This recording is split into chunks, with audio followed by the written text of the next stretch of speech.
Olá, irmãos queridos, bem-vindos ao nosso podcast Partilha Entre Irmãos. Que bom que a gente pode estar junto mais uma vez para mergulhar um pouquinho mais na palavra de Deus, buscar no Senhor uma direção, uma luz para os nossos passos nesses tempos tão desafiadores que a gente está vivendo, mas o Senhor não nos deixou sozinhos, nos deu o seu Espírito, nos deu a sua palavra, nos deu a sua igreja. Então, vamos em frente. Laura Beatriz, tudo beleza? Padre Antônio, tudo na alegria do Espírito Santo, na maior expectativa.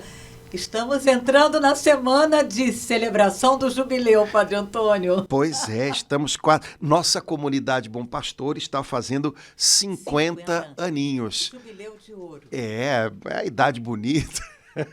E a gente começou a comemorar, já estamos começando algumas atividades de celebração. E no dia 1º de dezembro, que é segunda-feira, não é isso?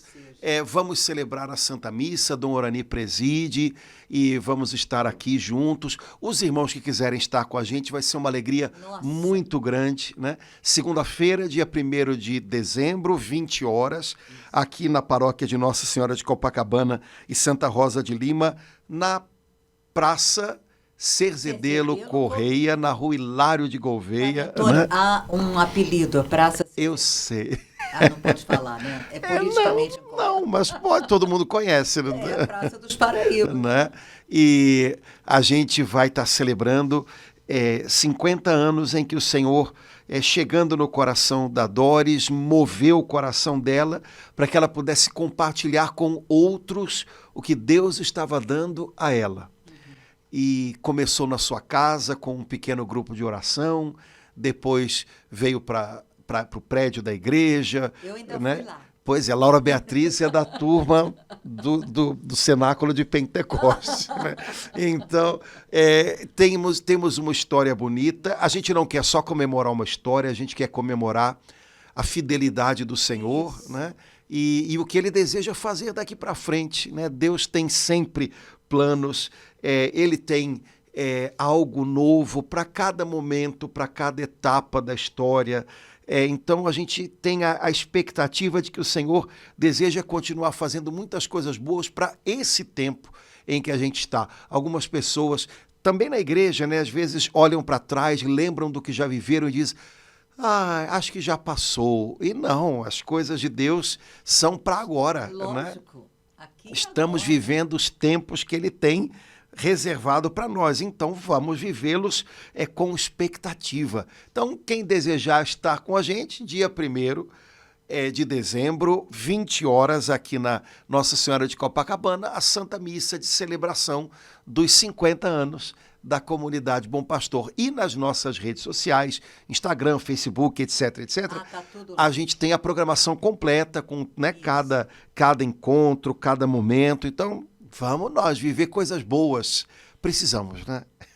Sim, lógico. E Deus tem sempre coisas muito boas pra gente. Aí, Padre Antônio, no final, né, do podcast, vou deixar em suspense. O senhor faz aquele convite para segunda-feira que vem, dia 17 de novembro. Mas aí a gente vai deixar em suspense. Vamos assim ficar com a palavra. Padre Antônio, eu tenho ficado muito tocada com a palavra testemunho. Me ajuda aqui. Essa expressão testemunho fiel, ela é bem presente na Bíblia, né? Ela tem alguns significados, porque é uma palavra que em alguns lugares na Bíblia aparece referida a nós e em outros lugares aparece referida a Cristo. Como no né? Apocalipse. Exato. Então, testemunha é alguém cuja palavra é verdadeira. Né? Quando você tem, por exemplo, uma pessoa que é chamada a dar testemunho num processo judicial, né? A pessoa sabe, inclusive, que se ela mente, ela está cometendo um crime, né? Um perjúrio. Né? Então, desde sempre, a testemunha num processo judicial é alguém que tem algo a dizer e é algo verdadeiro. Então, quando a Sagrada Escritura diz que Jesus é a testemunha fiel, né, significa que o que ele diz é verdadeiro. De modo especial, o que ele diz a respeito do Pai. Jesus é a testemunha perfeita daquilo que há no coração do Pai, né? Jesus é o apóstolo do Pai, ou seja, ele é enviado a nós da parte do Pai para nos trazer o que há no coração de Deus. Então, Jesus é a testemunha fiel. Também, no contexto do livro do Apocalipse, em tempos em que os cristãos eram postos à prova e eram considerados muitas vezes criminosos e eram levados aos tribunais e se mentia contra os cristãos por causa da sua profissão de fé, Cristo é a testemunha fiel, ou seja, ele fala a verdade, ele testemunha a nosso favor a verdade, né? Então, é uma palavra que se refere muitas vezes ao Senhor. Mas acho que a passagem mais conhecida a respeito da palavra testemunha relacionada a nós é o trechinho do livro de Atos dos Apóstolos, em que o Senhor diz que derramará o seu Espírito Santo para que nós sejamos testemunhas, né? É o que Jesus espera de nós, né? Bom, a palavra testemunha, na linguagem da Bíblia, na língua original do Novo Testamento, que é o grego, a palavra testemunha é a palavra mártir, né? Então, derramarei sobre vocês, ou virá sobre vocês o Espírito Santo, para que vocês sejam mártires, ou seja, para que vocês sejam firmes no testemunho de vocês até o fim, e para que esse testemunho firme e fiel seja verificado, se for preciso, até com o derramamento do sangue, né? O chamado de Jesus para nós é esse: o Espírito Santo virá, não para que vocês sejam pessoas de sucesso aos olhos do mundo, não para que vocês sejam empreendedores a favor do Evangelho, mas para que vocês sejam testemunhas de Cristo.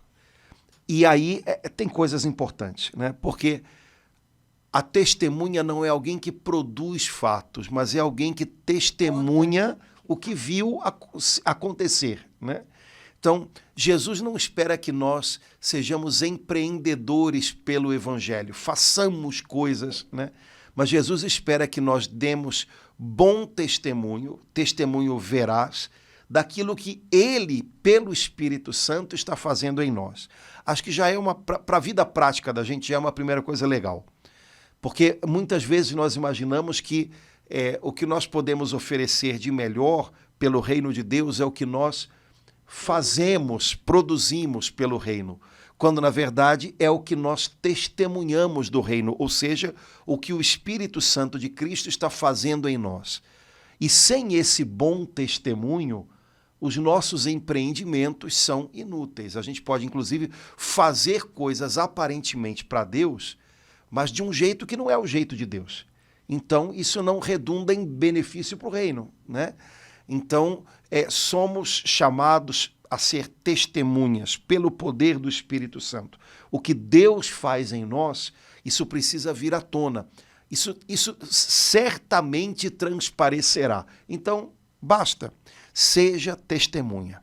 Padre Antônio, eu me lembrei que em várias passagens dos evangelhos, Jesus fala isso, né? Volta para casa e testemunha. Acho que mais de uma, Sim. Pelo menos, né? O cego, eu acho que foi uma, não me lembro. O endemoniado, O endemoniado. né, que queria ir com ele, Jesus disse, não, volta para casa. E testemunha. Então, Jesus pedindo isso, né? Nossa, eu fiquei aqui arrepiada, tocada agora. Quer dizer, como ele pediu para o endemoniado, como ele pediu, se eu não me engano, para o cego, foi mais de uma passagem no Evangelho, né? Jesus está pedindo hoje, né? E é interessante, né, porque, de modo especial com relação ao endemoniado Gerazeno, o Evangelho diz muito claro, né? Antes de ele encontrar Jesus e Jesus libertá-lo, ele vivia se ferindo, habitando em cemitérios. Ninguém conseguia domá-lo porque ele arrebentava as correntes que as pessoas usavam para prendê-lo. E depois as pessoas o viram ao lado de Jesus, composto, tranquilo. E aí ele quer ir com Jesus e Jesus diz, não, volta para os teus e testemunha o que Deus fez por você. E é interessante porque, na verdade, esse homem não precisaria fazer muitas coisas, bastaria que as pessoas vissem quem ele era e o famoso quem te viu, quem te vê, né? E me parece que isso é a parte mais, talvez, bonita da história, né? A pessoa que é testemunha, a pessoa que tem um encontro com Jesus real, basta que os outros o vejam. Aconteceu alguma coisa aqui, né? Havia uma pessoa descontrolada, havia uma pessoa descompassada e agora há uma pessoa serena, né? Por outro lado, não adianta a gente tentar fazer muitas coisas, quem sabe até pregar sobre Jesus, se quando as pessoas olham para nós, elas não veem mudança. Então, peraí, Deus não fez nada nessa pessoa, a não ser que ela agora fala sobre outras coisas, mas o que ela vive é parecido, quer dizer, havia descompasso e continua havendo, havia descontrole e continua havendo. Então, talvez seja uma coisa a gente pensar um pouquinho, né? A testemunha é alguém que mostra o que Deus fez por ela. E não mostra isso falando de Deus, mas mostrando, né, a transformação. Eu acho que esse aqui é o primeiro ponto. É claro que a gente tem que falar de Cristo, é claro, mas essa fala tem que brotar de alguém que está sendo transformado. Não é alguém que está pronto, mas é alguém que está sendo transformado. Senão a credibilidade do negócio não vai, né? Aquilo que a gente diz tem que ser credível pela mudança que Deus está fazendo na gente, né? Então, ser testemunha. Eu li já antecipadamente, Padre Antônio, o Evangelho de domingo que vem, que é o penúltimo domingo do ano, né? 33º. Do ano litúrgico, você não vê, só vai pensar que a gente está em dezembro. Do ano litúrgico, né? Não, nós estamos em novembro.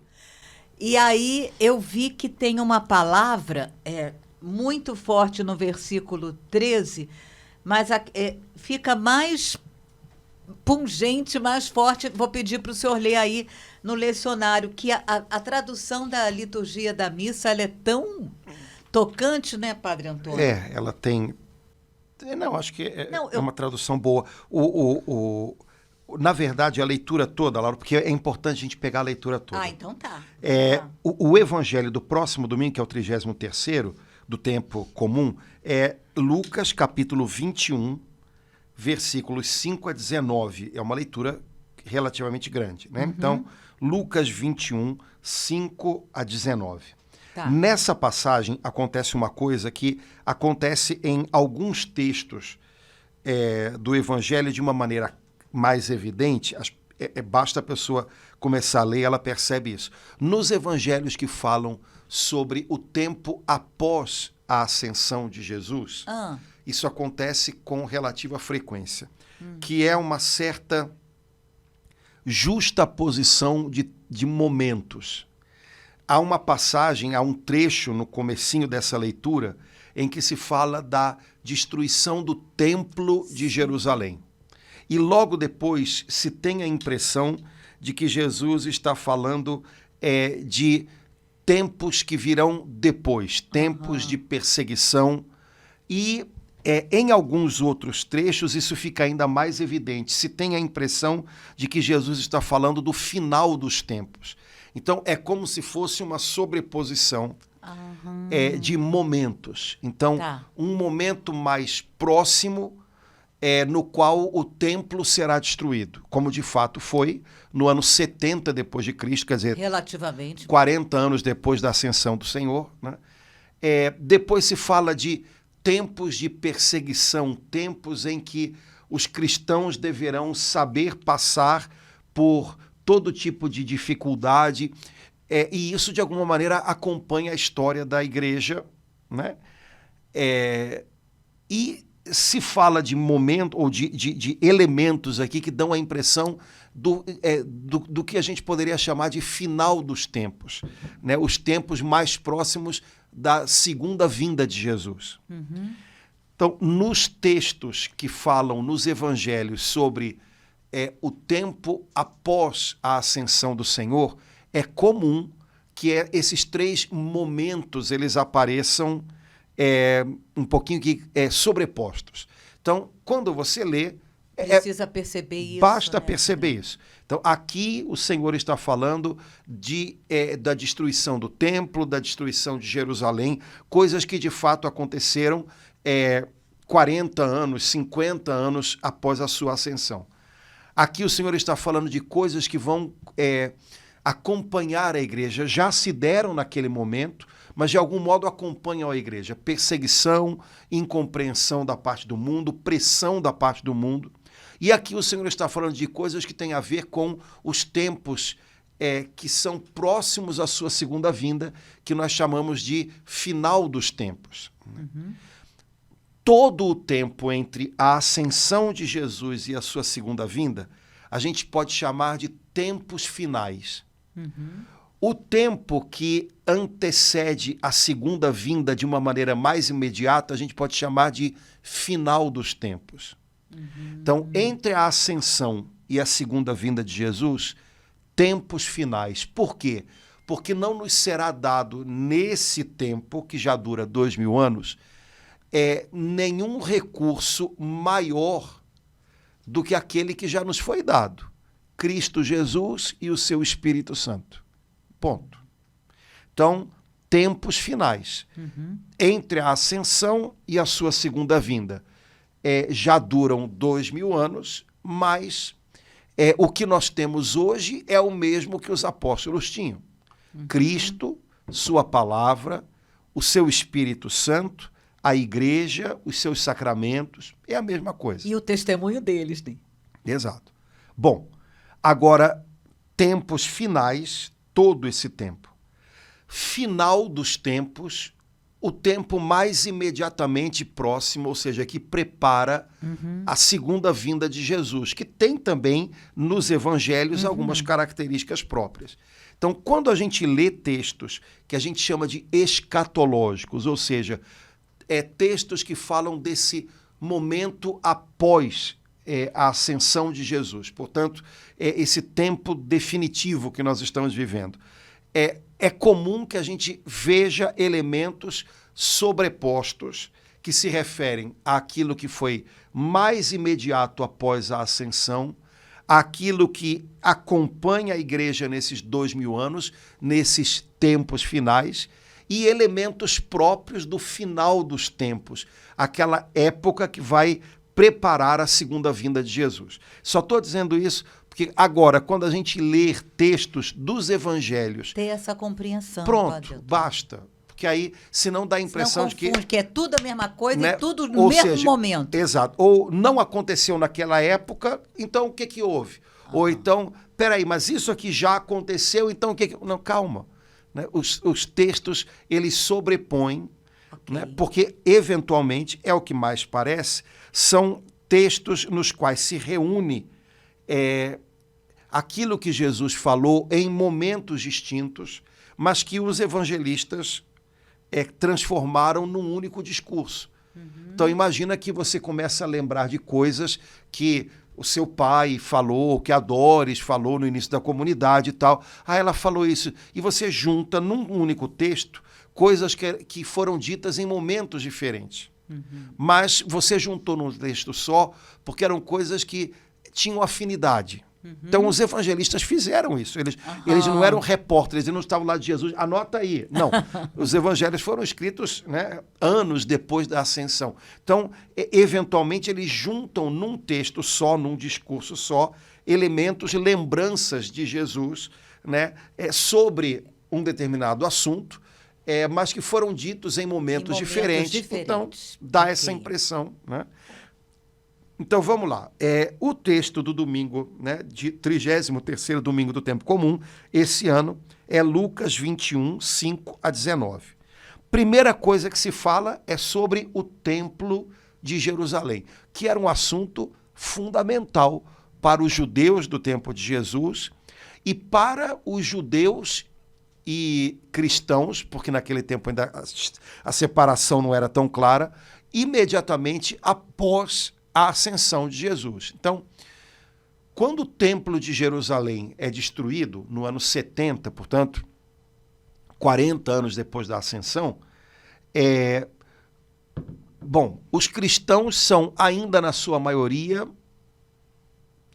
pessoas de origem judaica que creram em Jesus como Messias. Todos amavam profundamente o templo de Jerusalém. Era a referência espiritual do povo judeu. E, de repente, o templo estava em ruínas. Mas peraí, Jesus falou sobre isso. Então, eles recordam as palavras de Jesus sobre o templo e sobre a sua destruição. E tentam compreender que agora estamos vivendo tempos novos. Não é mais necessário o templo de Jerusalém. E aí eles começam a entender com mais clareza algumas coisas que Jesus disse, que Jesus fez, né?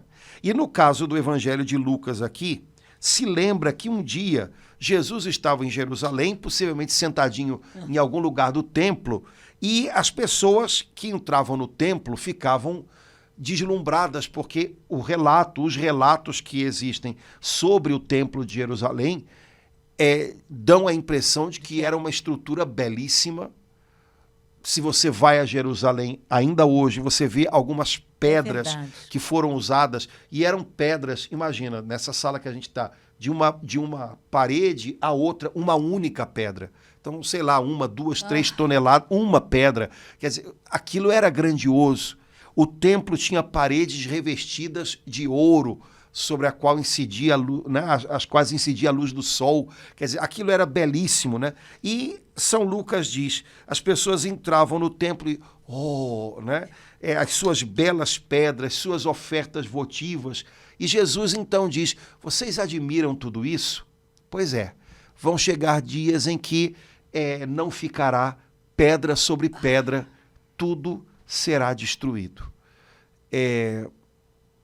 Jesus diz coisas que as pessoas devem ter ouvido com muito má vontade, né? Porque ninguém queria isso, né?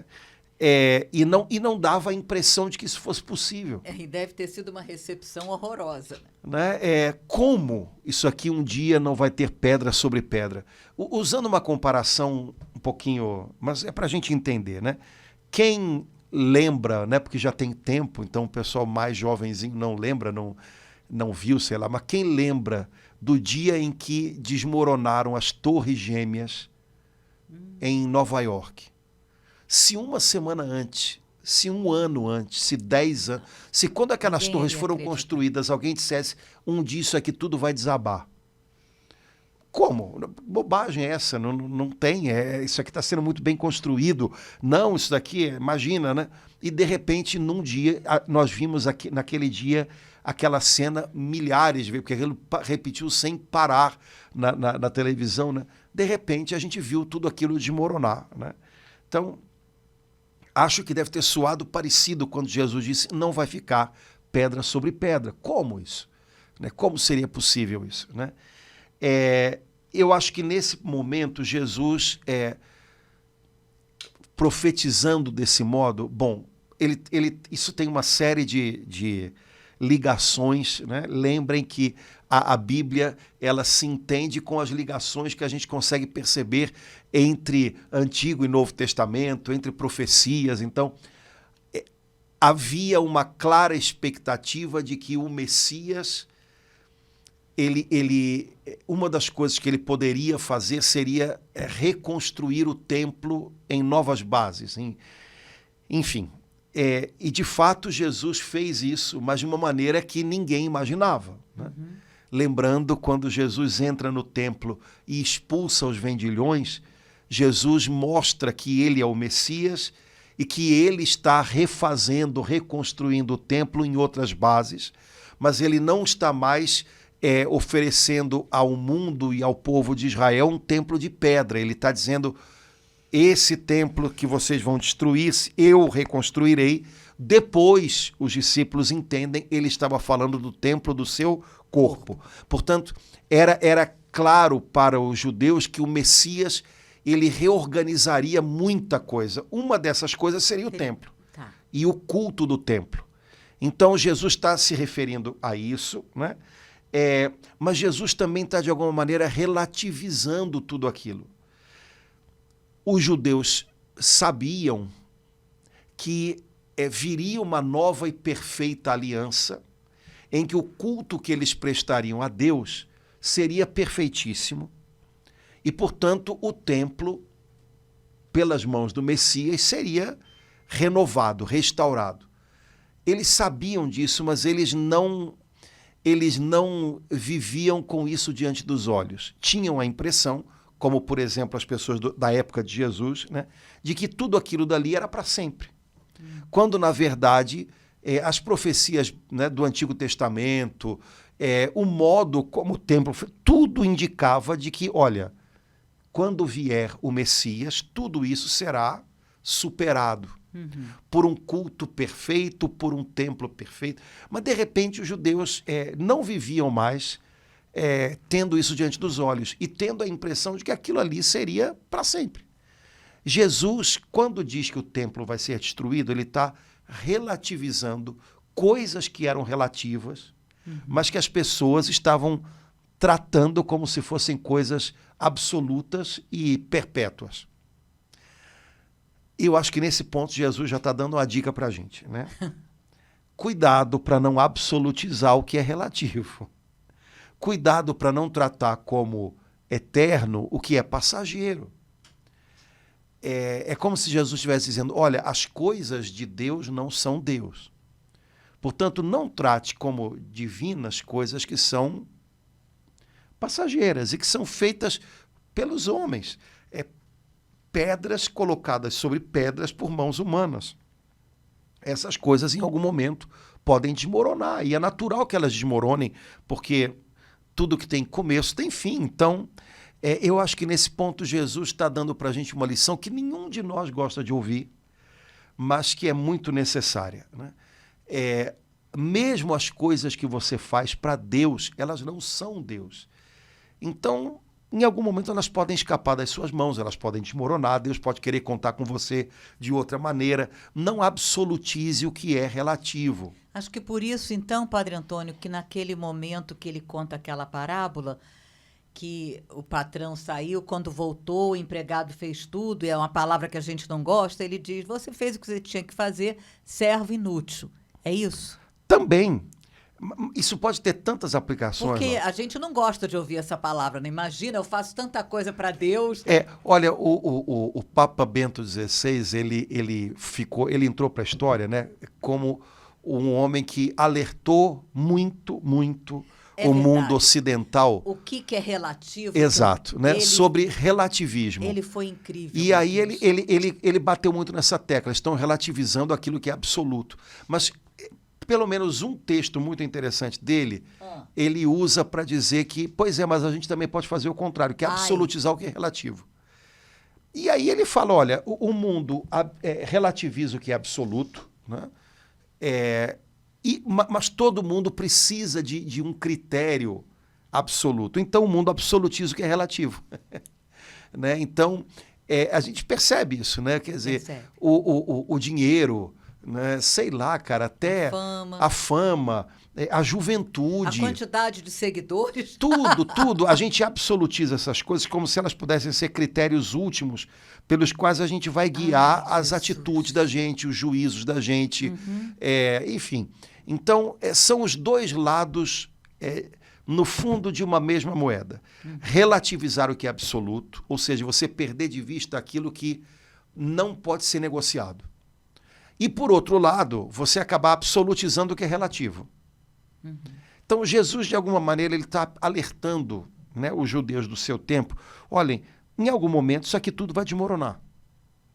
Não absolutizem o que é relativo. Mas essas duas, repito, são faces da mesma moeda, né? Não relativizem também o que é absoluto. Ou seja, quando a gente começa a relativizar Deus e o lugar que ele tem na vida da gente, no relacionamento da gente, a gente vai começar depois a absolutizar alguma outra coisa, colocar outro critério como critério fundamental da vida da gente. Até sentimentos negativos, né? A gente acaba... Sentimento qualquer que seja, Laura. Tanto positivo como... Exato, porque também sentimentos não podem ser o último critério das escolhas, das opções da gente, e por aí vai, né? Então, acho que Jesus está dizendo, olha, em algum momento isso aqui vai cair. O que para a maioria das pessoas naquele momento deve ter soado como impossível. Não tem como isso aqui cair. E tinha. Né? E tinha, né? Os discípulos de Jesus, então, começam a perguntar quando é que vai ser? Quando é que vai ser? Essa pergunta ela se repete várias vezes. Nossa. Né? Mesmo depois da ressurreição, né? Quando os discípulos estão sendo instruídos por Jesus, já ressurreto. No próprio dia da ascensão, quando é que o senhor vai restaurar o reino? Exato. Quando? E aí Jesus, ele não tira uma legitimidade certa, né, da pergunta, porque de fato essas coisas vão acontecer em algum momento. Uhum. Né? Mas ele começa a puxar a conversa para coisas mais importantes. Ou seja, olha, não fiquem muito preocupados com a data, estejam preocupados hoje com aquilo que vocês devem estar vivendo para estar prontos para esse momento. É um pouco o que ele faz aqui. Quando é que vai ser? Quando é que vai ser? E aí Jesus começa a falar algumas coisas que são não só não são importantes só para aquele momento, mas continuam sendo importantes para agora. Ou seja, ele dá para a gente sinais ou indicativos do tipo de postura que nós, como cristãos, devemos ter em todo esse tempo que vai da sua ascensão até a sua volta. Então, o Templo de Jerusalém foi destruído no ano 70 depois de Cristo. Está lá, acabou, ponto, está lá. Só que o que Jesus apresenta aqui como postura que os seus discípulos, os seus apóstolos devem ter, é permanente. Ou seja, foi para aquele momento, é para agora. Quando chegarem os finais dos tempos, será para aquele momento. Então, essas posturas aqui devem acompanhar a gente todo o tempo. Padre Antônio, isso que o senhor me falou, está falando, está me ajudando a entender melhor o significado profundo da palavra testemunho que tem. Estamos chegando nela. Que tem aqui nesse texto de uma forma... E eu, assim, Padre Antônio, associei muito com aquela palavra do Antigo Testamento. Legal se eu falar que o Antigo está, né, sempre... Amarás o Senhor teu Deus e só a Ele adorarás. É muito... forte isso. Eu acho que isso tem tudo a ver com a palavra testemunha, né? Sim. A testemunha, que é alguém que contempla a verdade e tem um compromisso com a verdade. É alguém que não relativiza o que é absoluto e não absolutiza o que é relativo. Ela tem um compromisso com aquilo que é. E é óbvio que isso vai... Em qualquer situação. Num mundo... que nem sempre tem compromisso com a verdade, isso vai causar desafios e dificuldades, né? E o compromisso da testemunha, se é com a verdade, é, em primeiro lugar, com Deus. Então, o que é Deus, e o que não é Deus, não é Deus, ponto. Né? Parece óbvio, mas não é tanto, né? E aí, isso tem que ser vivido, né, de algum modo. Jesus dá alguns indicativos aqui. Primeiro, ele diz assim, cuidado, e isso serve, repetindo, para o tempo todo da igreja. Né? Todos aqueles 70 depois de Cristo, Cristo, 800 depois de Cristo, 2000 depois de Cristo. Né? Uhum. Então, cuidado para não ser enganados, porque muitos virão em meu nome dizendo, sou eu, e ainda o tempo está próximo. Não sigais essa gente. Padre ponto. Antônio, misericórdia, é um alerta tão veemente, tão forte. A gente tem a impressão que Jesus, o bom pastor, está quase assim, sabe? Olha, cuidado, porque virão e, meu Deus, e como tem vindo. Então a palavra primeiro é cuidado, ou seja, fique atento, para não ser enganado. Que a gente pode ser. Uma pessoa enganada é uma pessoa que tem boa fé. Né? Se confunde. É uma pessoa que foi confundida. Né? Então, Jesus está dizendo, cuidado para não ser enganado, ou seja, ele não está colocando em questão a boa fé da gente, mas ele está dizendo que pessoas de boa fé podem ser enganadas. Jesus diz em outro evangelho, em Mateus, que no fim dos tempos, o inimigo vai tentar enganar até os eleitos. Ou seja, os eleitos são aqueles que Deus escolheu, aqueles que já têm um compromisso com Deus, mas também esses, né, podem ser enganados. Ou seja, para enganar alguém que está vivendo na impiedade, qualquer coisa serve. Para enganar um eleito, tem que ser alguma coisa que tenha cara de coisa boa. Por isso Jesus diz, muitos virão em meu nome. E ele está falando de engano do ponto de vista religioso, porque ele está dizendo, virão em meu nome, dirão o tempo está próximo, né? Não sigam essa gente, ponto. Então, Jesus está dizendo, olha, ao longo da história, né, da igreja, vai haver muito engano do ponto de vista religioso. Gente dizendo que vem em nome dele, chegando em nome dele. Cuidado, não se deixe enganar. Né? Então, é um primeiro ponto. Né? E a gente sabe o quanto hoje a religião virou um produto muito que vende bem, né?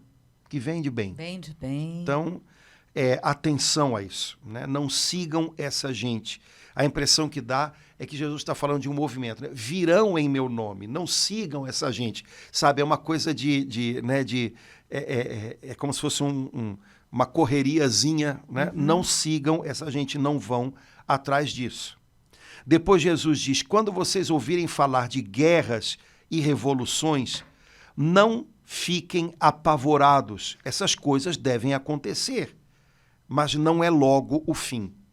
Então, é como se Jesus estivesse dizendo para a gente assim, quando vocês ouvirem muitas notícias ruins, não fiquem apavorados, porque o pavor e o medo não são bons conselheiros. Certo? Então, parece até retrato do que a gente está vivendo. Antônio, tudo que a gente está vivendo hoje. Então, quando vocês receberem más notícias, quando ouvirdes falar, ele está falando de notícias, não são guerras que você tem diante dos olhos, são coisas das quais você está ouvindo falar. Quando você receber notícias de guerras e revoluções, cuidado para que essas coisas não encham o seu interior de pavor, porque o pavor pode levar você a abraçar posturas que não vão fazer bem. Então, não fique apavorado. Essas coisas devem acontecer. O mundo se esgota na maldade dele próprio antes que seja o fim. Não será logo o fim. Ou seja, essas coisas não são por si só sinais do fim. No versículo 10, ele chega a falar claramente, levantar-se-ão nação contra nação. Não sei como é que está aí, né? Povo contra povo, um país atacará outro país, Nossa. Haverá grandes terremotos, fomes e pestes em muitos lugares, Meu Deus. Coisas pavorosas, grandes sinais vistos no céu. Ok, Jesus está pintando um quadro, né, assustador, meio que para dizer, olha, isso tudo não é maior do que o plano original de Deus. Eu acho que ele está dizendo isso para dizer para a gente, essas coisas todas que vocês acham que são o fim, elas não são o fim. Existe um plano de Deus que é original. Esse plano de Deus é perfeito. Esse plano de Deus tem um começo, meio e fim. Esse plano de Deus não vai ser interrompido por guerras, terremotos, coisas pavorosas vistas no céu. Não! Essas coisas todas, quando vocês as virem, lembrem que o propósito de Deus, o projeto de Deus é maior do que todas essas coisas. Não se deixem, sequestrar por um pavor de desesperança. É como se Jesus quisesse alertar a gente, eu acredito que acima de tudo, para desesperança. Porque quando a gente vê essas coisas todas acontecendo, as notícias minam a nossa esperança. Verdade. Esse mundo não tem jeito. Esse mundo tá... Bom, o mundo, se você quer entender a palavra, de fato não tem jeito. Né? Jesus diz que o mundo jaz no maligno. Ponto. Ok. Só que o projeto de Deus é maior do que o mundo. Uhum. Do que as forças que comandam o mundo. Não perca isso de vista nunca. Nunca. As notícias ruins que se acumulam, elas têm a capacidade de gerar pavor, e pavor mata a esperança. Um cristão ouve as notícias ruins, se entristece com elas, mas sabe que não deve ficar apavorado e muito menos perder a esperança. essas coisas todas não interrompem, não impossibilitam, não invalidam o projeto de Deus. Jesus Cristo foi crucificado, Jesus Cristo foi dilacerado pelo pecado dos homens, Jesus Cristo foi dilacerado pela injustiça, pela mentira, pela inveja dos homens. Jesus Cristo ressuscitou. Então, o julgamento definitivo de Deus é: Ele é vitorioso. Ele é maior do que todo pecado e maldade que o pregaram na cruz. A vida dele, que ele compartilha com os que são dele, a vida dele é vitoriosa, ela é permanente, ela é eterna. Em Jesus, o juízo de Deus já foi dado. Ele, diz a Bíblia, é primícias daqueles que morreram. Ou seja, Jesus ressuscitado é o começo de uma grande colheita, de uma nova colheita, que vai um dia se revelar em todos os que morrem. Ou seja, ressuscitaremos com ele. Nenhuma notícia ruim cancela essa notícia. Nenhum projeto humano, nenhuma possibilidade do que os homens venham a realizar invalida ou faz voltar atrás o que o Pai Celestial começou a realizar em Jesus na sua ressurreição. Isso não muda. O plano de Deus está em curso, está como deveria estar e não vai ser cancelado por nenhuma outra notícia. Então, todas as notícias que nós temos nos nossos jornais, TVs e tal, cada dia são a penúltima notícia. A última notícia é: Jesus Cristo ressuscitou, está vivo e é o Senhor. Esta notícia não é cancelada por nenhuma. Então, todas as outras notícias são penúltima. A última é sempre: Ele está vivo, Ele é real, Ele é o Senhor. Essa notícia é a que vai prevalecer no fim. Todas as outras vão se tornar notícias passadas. A notícia: Jesus Cristo ressuscitou, está vivo e é o Senhor, é a única notícia que vai prevalecer depois que todas as outras ficarem para trás.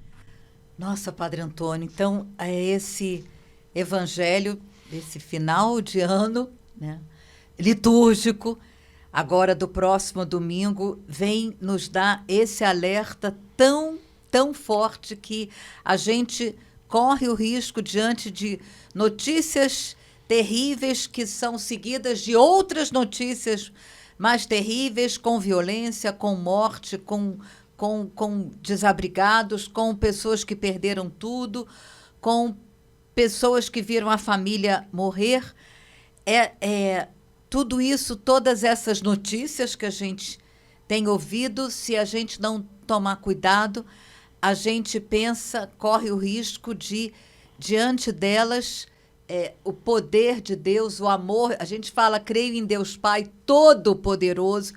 Elas, se a gente não tomar cuidado, elas correm o risco da gente diminuir o poder de Deus e diminuir a pessoa de Jesus, como se tudo que ele é e tudo que ele faz perdesse um pouco a sua força. Que coisa terrível, Padre Antônio. Mas, por outro lado, significa que, no meio dessas notícias todas, se a gente estiver bem lembrado de quem é Jesus, né, de quem é Deus, a gente tem uma reserva de esperança para prosseguir, para não desanimar, para não entregar os pontos, para não deixar de fazer o bem.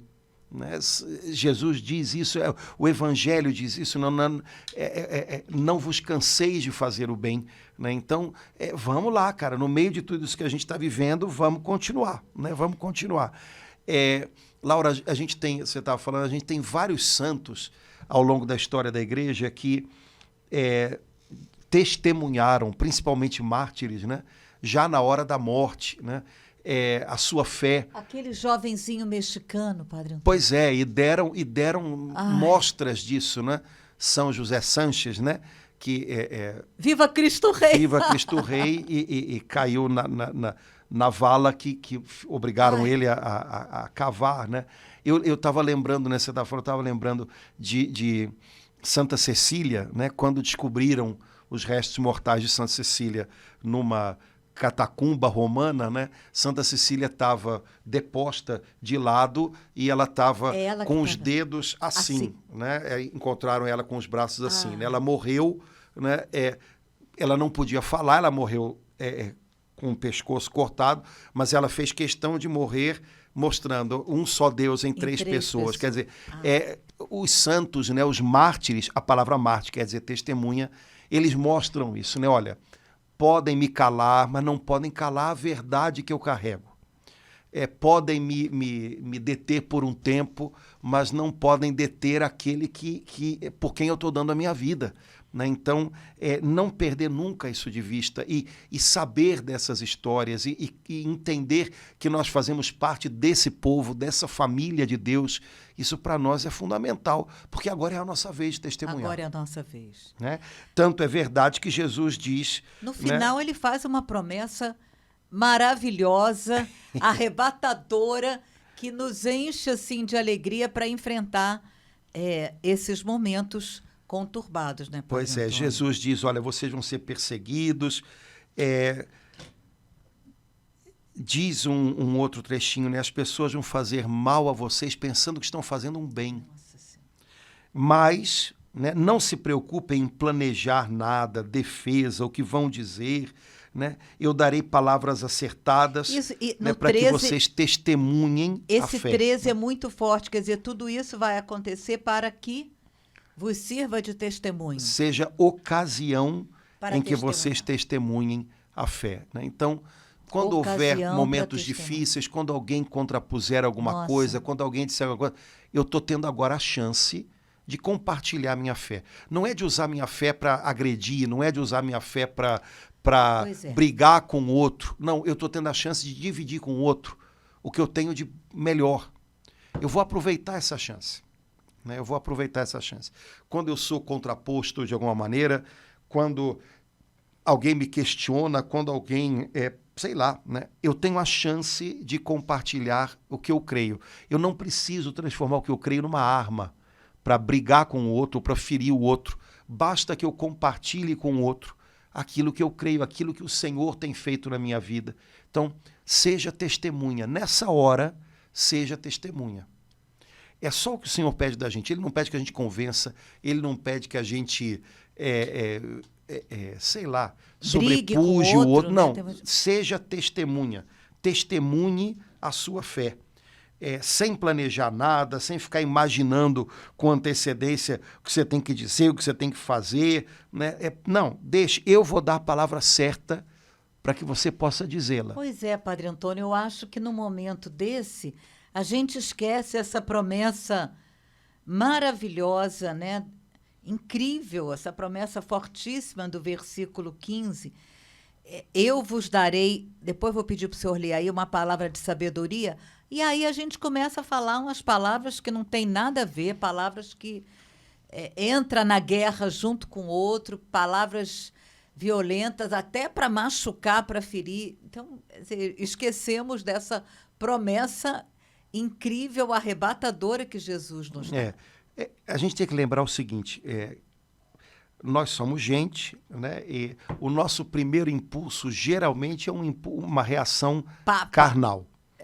Né? Se me bateu, leva. Se falou alguma coisa, para me alfinetar, eu alfineto também. Então, e aí a gente tem que apostar mais no segundo impulso.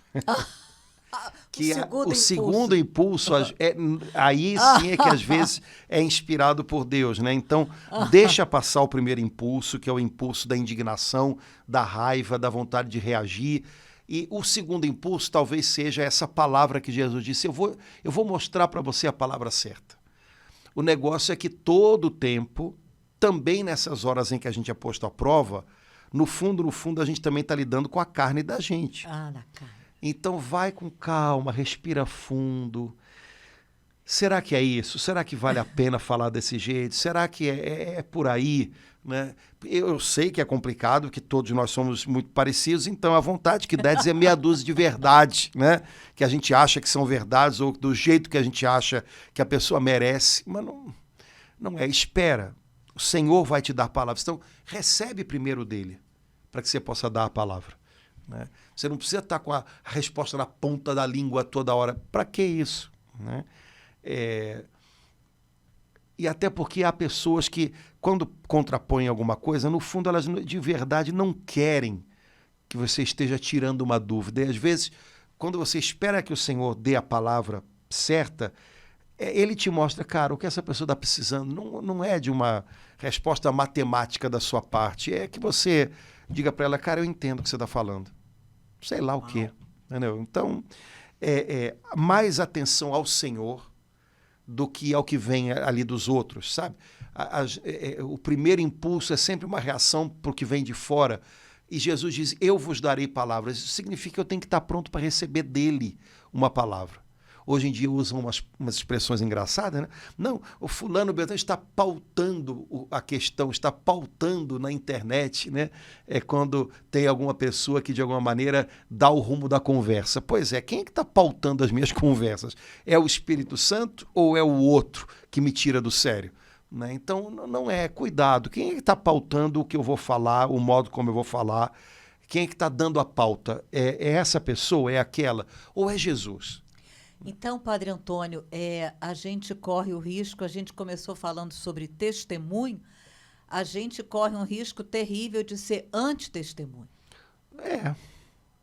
Porque se eu me deixo pautar, né, se eu deixo que o outro coloque a pauta, né, e a pauta não precisa ser nem só a pauta jornalística, mas a pauta musical, né? Sim. Ele é que vai definir como é que vai ser a minha resposta, e eventualmente a minha resposta pode ser muito ruim, né?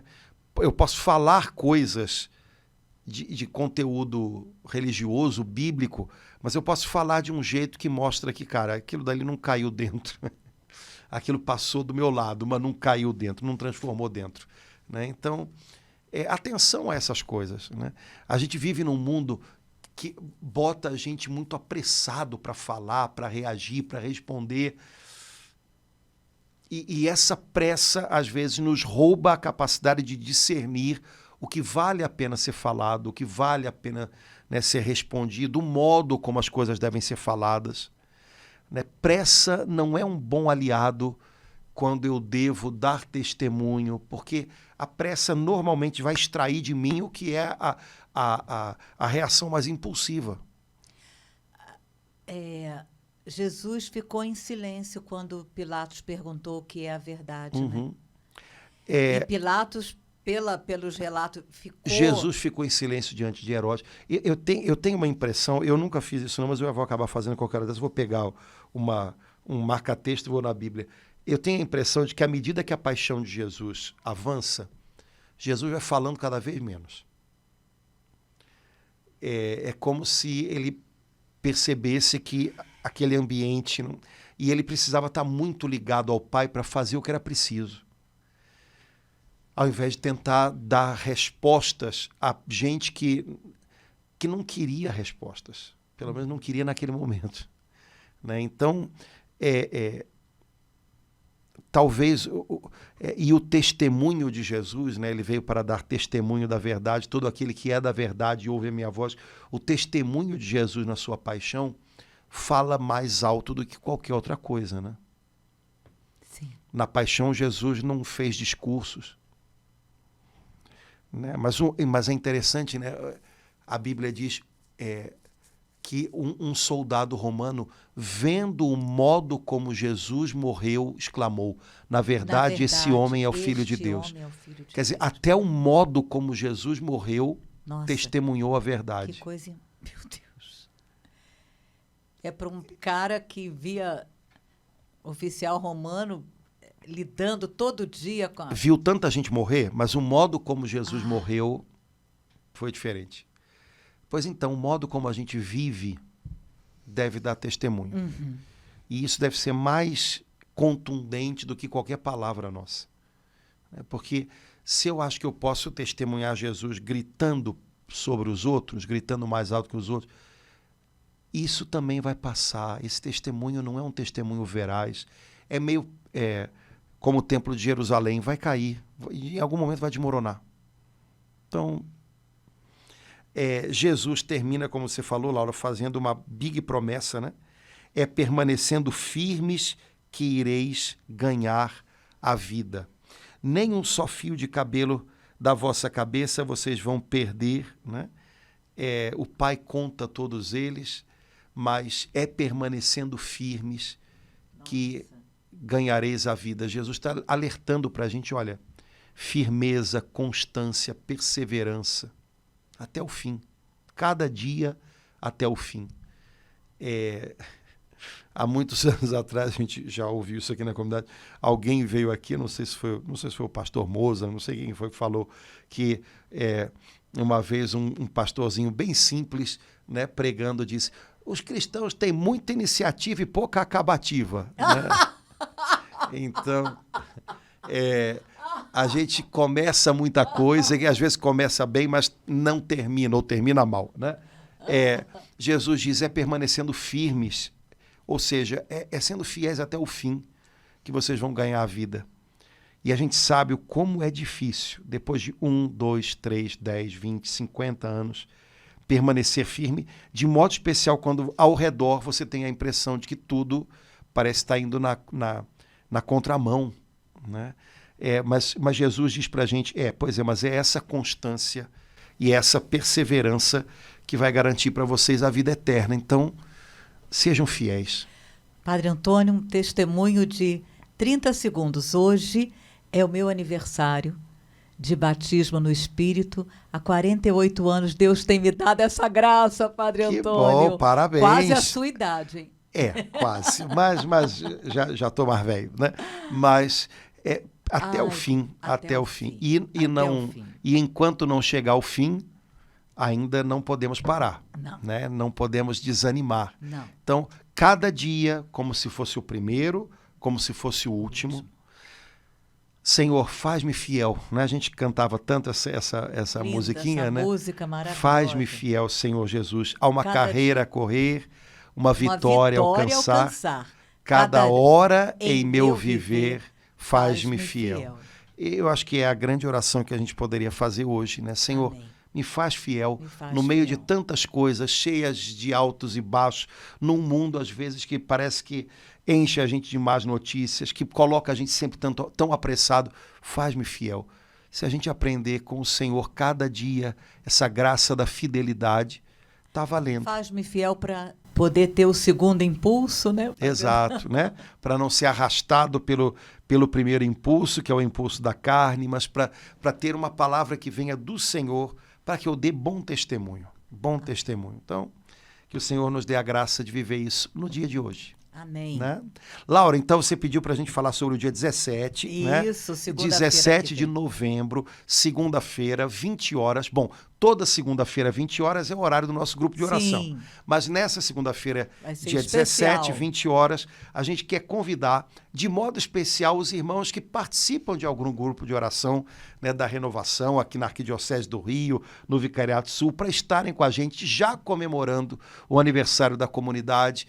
O nosso louvor vai ser pautado pelas músicas que a Doris compôs, que a banda Bom Pastor cantou, né, que tanta gente conhece, tanta gente foi abençoada ao longo desses últimos 30 anos aí pela banda Bom Pastor, e a gente vai tentar lembrar algumas dessas músicas. Enquanto a gente canta, a gente vai tentar louvar o Senhor com as palavras das músicas, e enfim, acho que vai ser um momento gostoso, né, para recordar coisas boas, e para dizer ao Senhor, Senhor, o Senhor é o mesmo, o Senhor não mudou. Talvez a gente tenha mudado. Então, dá para a gente a graça da perseverança para que esses louvores continuem sendo a expressão da nossa gratidão e para que eles continuem encorajando a gente a testemunhar hoje, né? Então, vai ser um momento de a gente cantar junto, louvar juntos, adorar juntos, com essas canções que eu acho que muita gente vai lembrar e vai dizer, poxa, isso aí um dia me animou aí em frente. Em alguma vigília. Né? Olha, irmãos, Padre Antônio vai estar com a gente, viu? Então, segunda-feira, 17 de novembro, 20 horas. 20 horas. Aqui na comunidade Bom Pastor, na paróquia de Nossa Senhora de Copacabana. Na Capela, né? Da Adoração. Então, quem quiser estar com a gente, vai ser uma alegria muito grande. Um convite muito fraterno para cada irmão, cada irmã. Tá bom? Gente, Deus abençoe, obrigado pela companhia, falamos bastante, mas espero que o pessoal tenha continuado com a gente, tenha perseverado com a gente até o fim. Irmãos, um grande abraço, Deus abençoe, até a próxima, se Deus quiser. Tchau, tchau. Até, irmãos.